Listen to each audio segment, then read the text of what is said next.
Hey y'all. Hey. Happy Monday.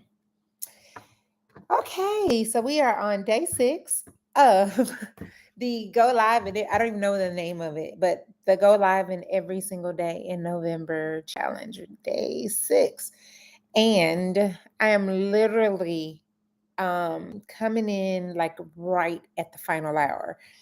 It is 10:43 p.m. And it's been a long day. I had a lot to do today and nearly didn't make it here. But I just want to first of all talk about how Holy Spirit works, like how God works, because I was sitting there thinking of what I needed to talk about today, or what I wanted to talk about today.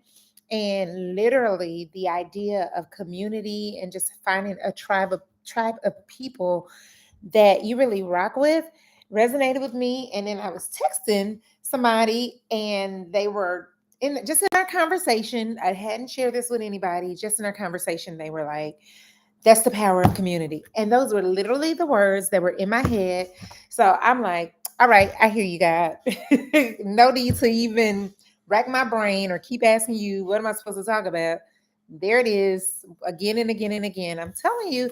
And my thing that I want to work on is not making God have to keep telling me. Don't keep telling me.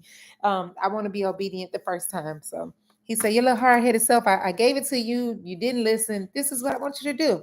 So this is what I wanted to talk about.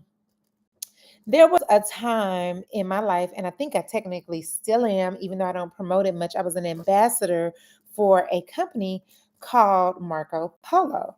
And Marco Polo is like a video chat or video conferencing app that you use, and you can just send videos back and forth. And one of the reasons why I was excited to be an ambassador for Marco Polo was because in the pandemic, as you guys probably can tell, I'm a very social person. And so I like interacting with people and being around people. And so when we were in the pandemic and people were saying, they were lonely and that they missed it, they missed it. They missed social interaction.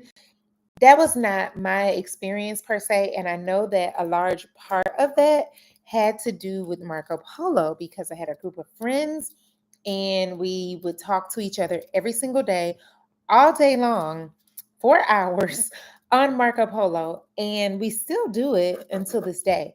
And so they've become like a family of sorts. And I know that closeness came from the time that we invested and that we spent with each other. So I don't even know that I really got a full understanding of what other people were experiencing that didn't have that, because I'm over here living my best COVID life, not realizing that there are people who are in isolation and wanting to be connected and to have some sort of human interaction. And so I said all that to say that Marco Polo put a charge like, who wants to be an ambassador? And I jumped at the opportunity. I shared my story and I was chosen to serve as an ambassador. And so it was through my work with Marco Polo, which we basically just shared the platform with people and gave them our link. But it was through my work with Marco Polo that I had ever even heard. I'm not a person who watches the news because my energy is my gift, and the news literally drains my energy. It just changes me into a whole different person. It's just so sad sometimes. So I don't watch the news and I don't know what the Surgeon General said. And so it was Marco Polo who told me that the Surgeon General had said that we actually have a loneliness epidemic. So I started kind of researching it, looking it up, and I was just so intrigued. I've always been fascinated by human behavior and why we do the things we do and how we interact with each other. Like, I literally wanted to go to college. My first major choice was psychology. And I should talk about that on live one day, about your children know in their hearts what they want to do. Let them do it. Let them do it. But everything happens the way it was supposed to. My mom was like, pick something else. She's like, pick something else. But seriously, that is like who I am. It's such a part of who I am. So anyway, the Surgeon General said that, like, we think about like diabetes and cancer and all of these illnesses, like chronic illnesses, which are definitely shortening in people's lifespans. But the Surgeon General said that 50% of Americans are experiencing loneliness. He called it a pressing health issue, saying it's as serious, y'all get this, as smoking 12 cigarettes a day.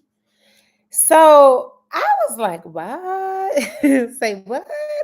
The other thing that got me, that really stood out for me about the loneliness epidemic was the fact that I read that it reduces it, or it could be tied to premature death, like shorten your lifespan by 30%. That's what it said. So think about that. Like, I really want you to think about that number. Like, if you were on track to live to be 100, just the condition of loneliness would take 30 years off of your lifespan. So you would be 30, you would live 30 years less just because you're lonely.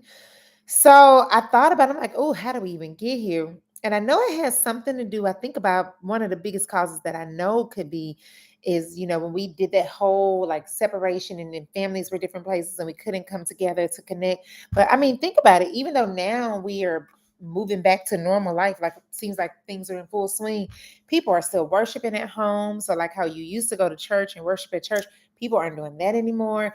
And even you would think in a time that we live in with social media that you would feel more connected to people because we have all these ways of connecting with people without necessarily being in their space. I've been to 95,000 Zoom meetings, my DMs stay full with messages, I'm on YouTube Live, I'm on Facebook, I'm on Instagram, all these platforms, but it just goes to show you like there's no way to substitute. I don't care what platform it is. There's no way to substitute just human interaction.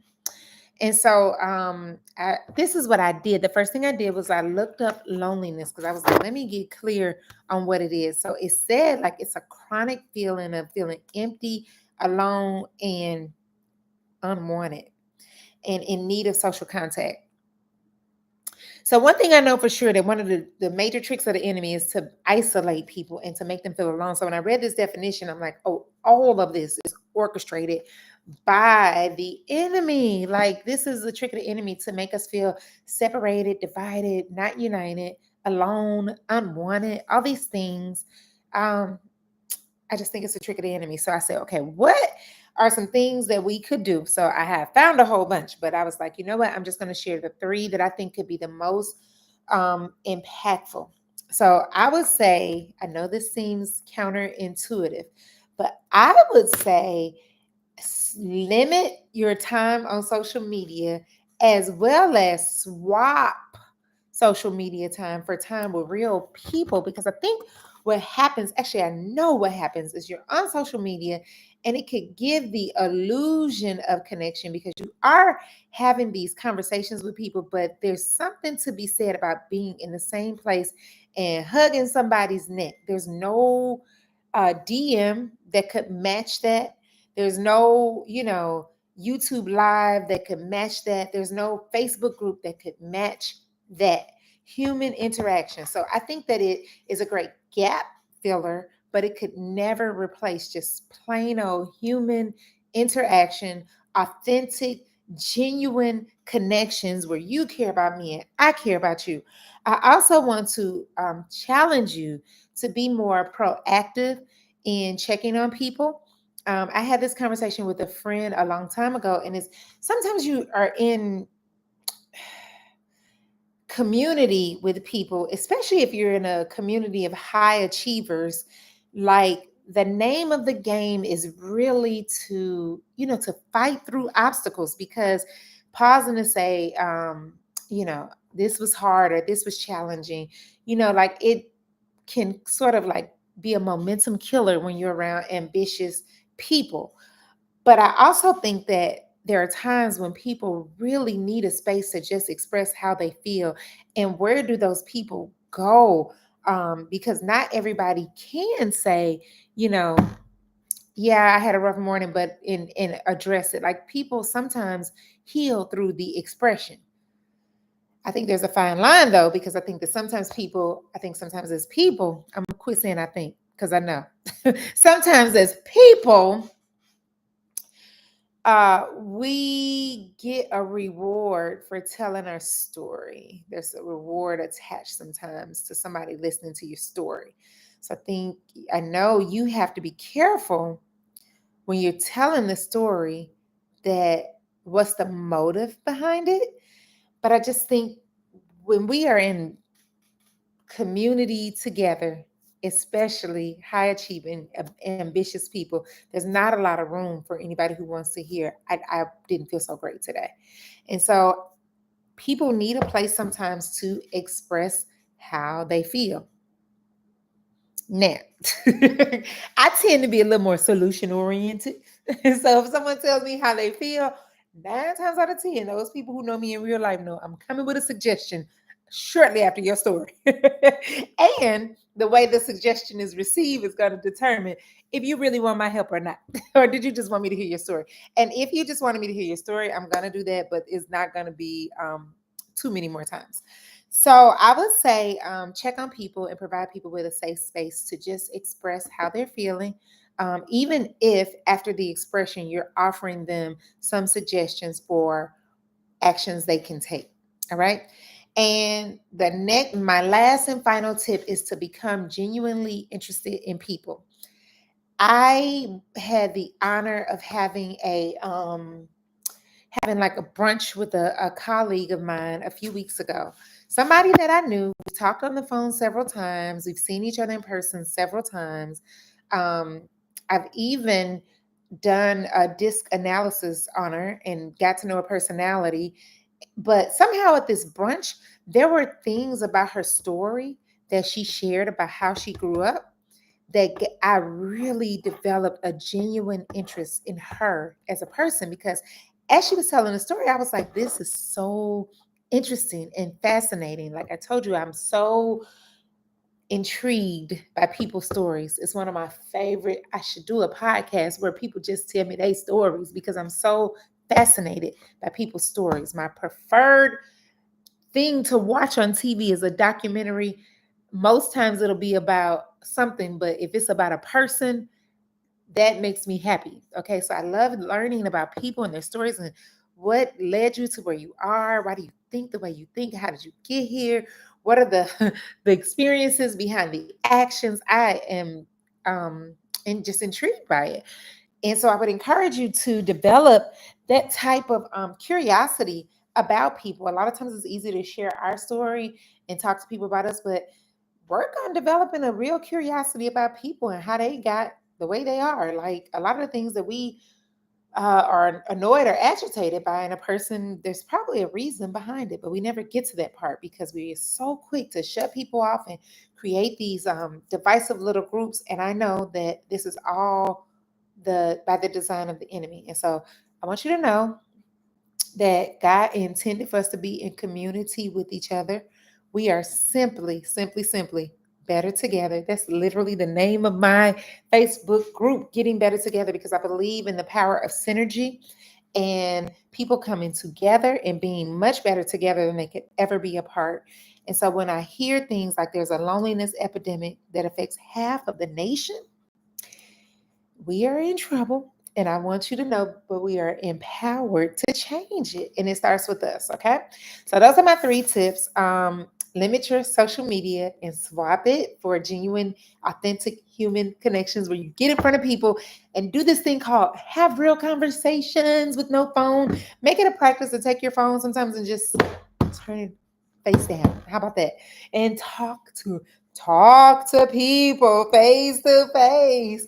Check on them, ask about them, and develop a real, genuine interest in them. Allow people a space to express what they need. Give them some win time. We talked about that a few days ago. Give them an opportunity to express what it is that they need, and you do the same. Express what it is that you need. So, I believe we can turn this thing around. I do. My prayer is that years from now, we'll remember when the Surgeon General said we had a loneliness epidemic that was exacerbated by COVID, uh, social media, and all these things. And we'll be talking about remember when. So, and every day, it doesn't take anything to send somebody a message and say, I was thinking of you, or FaceTime them or something, just to reach out to other people. So build relationships. Y'all go be better together. That's all I got. Have a good evening. Peace.